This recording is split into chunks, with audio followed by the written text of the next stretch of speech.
16h45 sur BFM TV, on revient sur cette information qui nous est parvenue il y a quelques minutes, la mort d'un journaliste français en Syrie, Gilles Jacquier, grand reporter à France 2. Il a été touché par un obus à Homs au lieu de la contestation. Le projectile est tombé sur un groupe de journalistes. Gilles Jacquier qui était habitué des conflits, il avait notamment couvert la guerre en Irak. Nous sommes en ligne avec Thierry Tuillier, le directeur de l'information du groupe France Télévisions. Bonjour et merci d'être avec nous sur BFM TV. Tout d'abord, est-ce que vous avez des informations sur les conditions de la mort de Gilles Jacquier?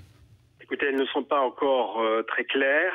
Ce qui semble s'être passé, c'est que l'équipe, avec les autres journalistes, ont été pris, on ne sait pas s'ils ont été pris pour cible, mais en tout cas ont reçu plusieurs obus de mortiers ou de roquettes, on ne sait pas exactement, 3-4, et la quatrième tir a été fatal à Gilles. Christophe Quint, qui l'accompagnait dans cette mission pour envoyé spécial, est sorti indemne. Il y a eu, je crois, un autre blessé parmi les journalistes. Et donc, évidemment, on souhaite, nous, à France Télévisions, le plus rapidement possible, en connaître davantage sur l'origine, les circonstances de ce qui s'est passé, car il faut savoir que Gilles et Christophe Quint n'étaient pas en mission clandestine. Oui, justement, dans quel cas Thierry Tuillier il se trouvait à Homs pour le journal, pour Envoyé spécial? Pour Envoyé spécial, pour le magazine Envoyé spécial. C'était une mission autorisée par le gouvernement syrien, avec des visas. Et donc, ils étaient en reportage du côté de Damas et Homs ensuite. Donc, manifestement, il y a eu une manifestation à ce moment-là. Et ensuite, dans les circonstances qui restent à clarifier, il s'est passé ce que je viens de vous dire.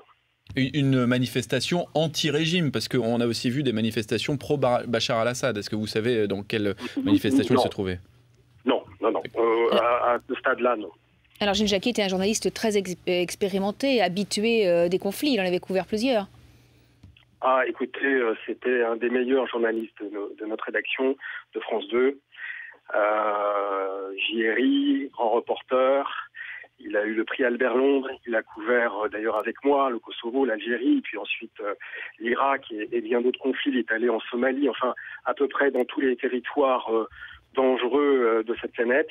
Et à chaque fois avec brio, il a su raconter ce qui s'y passait. C'était un grand journaliste, un grand homme, un grand pro qui va nous manquer beaucoup. Je peux vous dire qu'on est effondré. Nous l'avons annoncé à la rédaction France 2 il y a quelques minutes en présence de Rémi Finlin.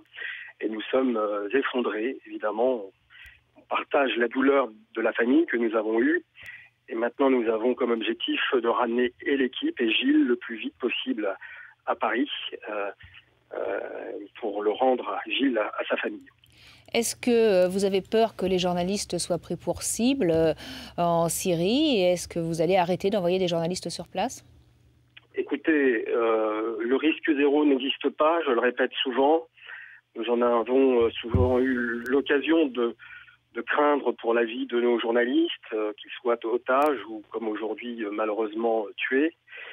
Je ne crois pas que nous devions arrêter de couvrir les zones de guerre, parce que si nous ne le faisons pas, nous ne remplissons pas tout à fait notre mission. C'est notre mission de journaliste et de reporter que d'aller sur ce terrain. Vous savez qu'à France 2 en particulier, mais je pense que c'est valable pour toutes les rédactions de France, ça fait partie, encore une fois, d'une mission qui est très noble.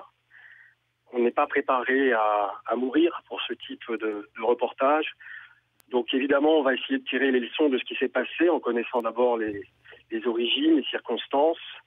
Mais je crois que c'est notre devoir de continuer à couvrir des situations de guerre comme celle-ci. Merci beaucoup Thierry Tuillier d'avoir été en direct sur BFM TV. Je rappelle que vous êtes directeur de l'information du groupe France Télévisions.